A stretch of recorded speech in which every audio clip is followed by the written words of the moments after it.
March 20, 2017. In this dream, I see an area across the Pakistani border which looks like the border of Afghanistan, and enemies are sending terrorists in Pakistan from there. Pakistani army is dealing with these terrorists very well and exterminates them. Upon seeing this, the enemies become very angry that Pakistan's army is always in their way. Then the enemies send their trained terrorists into Pakistan by providing them night vision tools and modern weapons.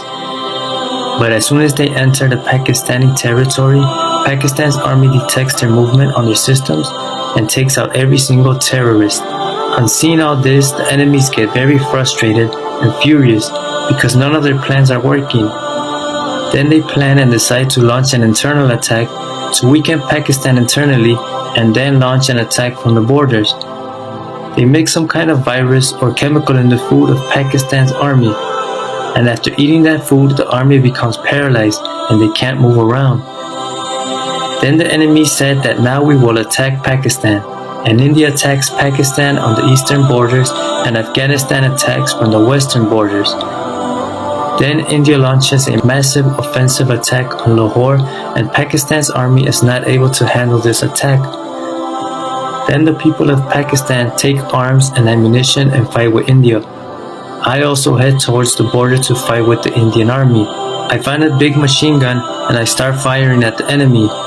There are soldiers with me as well. When the Pakistani army and the public fight together, then the Indian army stops where they are. During this, I tell our people that we need to go back and shift our public to a safer place because we can't stop the Indian army for too long. Some people say that we are here to fight the Indian army and we are ready to die, but we are not going back. Then after that, when we are going back to the city, then some people said that if Army Chief believed in Qasim's dreams and planned accordingly, then the circumstances could have been different. And during all this chaos, a big part of Lahore gets destroyed. Then I go to a place which is like an underground basement of a building. Then after that, it feels like I'm going in search for some place. At this point, a country that has a red colored flag gives a very strong warning to India that stop your army where they are, otherwise we will destroy you.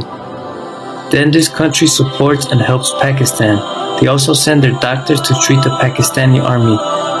Their head of the state also visits Pakistan himself to show moral support. Whilst helping Pakistan, they also bear some losses, but even then they don't complain about it. India continues to adopt the cheap tactics and sends viruses and bacteria inside Pakistan through drones. Due to this, a vast amount of Pakistani children get affected and become ill. Upon seeing this sad situation, I make dua to Allah subhanahu wa ta'ala and ask for His help. Allah sends rain by His mercy and all the viruses vanish. Then I head towards some destination, and on my way I see an area which looks like a meadow. The head of the state of the country with the red flag that held Pakistan is also there. He is sitting among the people and talking to them. Upon seeing me, he recognizes me and says, "You are Qasim, right? I have heard about your dreams and they have become true as well." After greeting him, I go searching for a place, and I feel like without finding that place, we cannot get out of these difficulties.